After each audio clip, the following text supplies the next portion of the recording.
Starting a game dev studio is a terrible idea for 99% of people. In this video, I'm going to tell you why. A lot of beginner game developers I speak to say their dream is to start their own studio. In my couple of years working full-time as an indie game developer, I've learned a few lessons about business which relate very well back to this. I'm going to tell you why starting a studio right now is a bad idea and how you can actually start one and succeed. But before we start, I'm Brian. I'm an indie game developer with 300,000 downloads on itch.io, and I've recently released my first ever Steam game called Topple Tactics, which has been doing very well. And my goal is to take you from a beginner game developer to a game developer that has some success of their own. I'm going to tell you a story about my studio, because I technically have a studio of my own now. About a year into my career as a full-time indie game developer, I started partnering up for a lot of projects with a YouTuber called Tutti. Eventually, we decided to make a game together. We decided we were going to combine both of our audiences to show the game to, and Tutti was going to help cover my living expenses whilst I developed the game. He was also going to help with the marketing and a bunch of other stuff behind the scenes,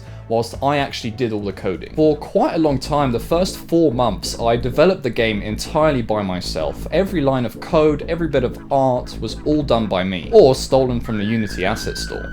About 4 months in, after we announced the game and after we had already learned that it was going to get some sales, we decided to start investing more into it. So we bought some assets and we paid freelancers here and there to do some of the work for us, especially on the art side, because I'm really not good at art. After the game came out and actually started making money, we then decided to hire a full-time artist for the game. So now there's 3 of us working on it, which technically counts as a studio. But wait just 1 second, if we hadn't done it like this, if we decided to hire someone straight away because I wasn't particularly good at art, then we would have had to rush the game out as fast as we possibly could because the budget we had wasn't that high to begin with. It also made me, as a game developer, realize that I'm a lot more capable than I thought. So I encourage you to start on your own. If we want to make money from this and turn our passion into a career, we need to treat it like a business. And every business can be started for free or for a very tiny investment. I mean,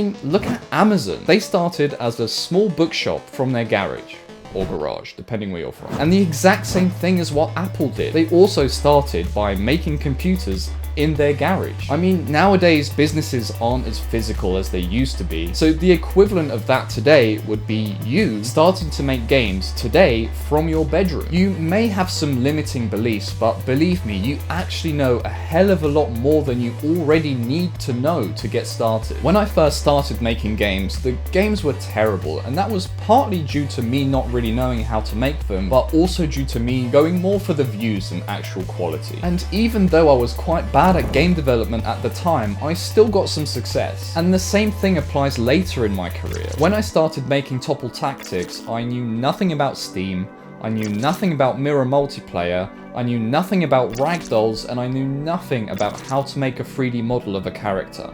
Yet I did all of that by myself by just doing some research online. And there's nothing stopping you doing the exact same thing. Being on your own also means there's a whole lot less risk involved. You can actually try things out and fail repeatedly like it takes to succeed in business without having this massive shadow behind you that you're about to run out of money soon, because you're not spending any money. Going on your own teaches you that it's okay for things not to be perfect at first. I mean, look at me. When I first started making game development videos, my games were terrible, and part of that was because I was trying to get the video out as fast as possible to get views, but the other part is that I just wasn't as good at game development as I am now. And guess what? Even though it wasn't perfect, my videos still got views and I still managed to make money from it. Wanting things to be perfect is how a 3-month project turns into a 12-month project. The 3-month project is probably going to be 90% as good as the 12-month project. And with the 3-month project, you also have time to create 3 more games. And the 4th game is probably going to be better than that first game if you went the 12-month route. Once you have some sort of proof that your game is going to sell, whether that's a community,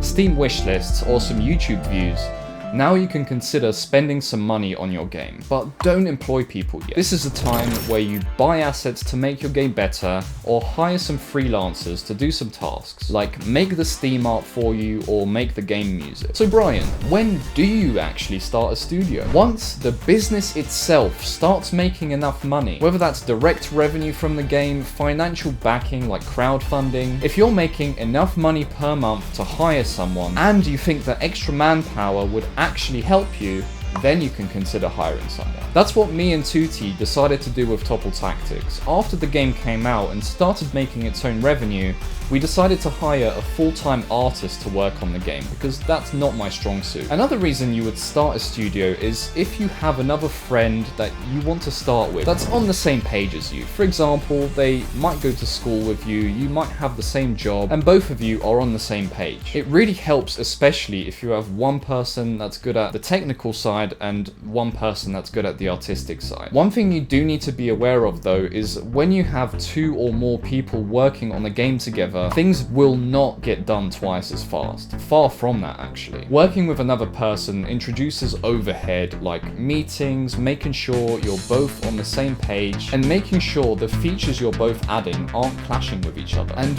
when you do start a studio, you need to be really careful. You might fall into the trap of wanting to hire all your friends and start this studio together and have a bunch of fun. But you must remember to only employ people if they either save you money, make you money, or save you time. As brutal as it sounds, if you don't follow this rule, you'll just end up running yourself into the ground, and again, it will only last a few months before you run out of money. That's all I had to say on this topic. Good luck in starting your own studio if that's what you want to do. But don't, it's a bad idea. If you want more videos on how to succeed as a game developer, consider subscribing. See you next video.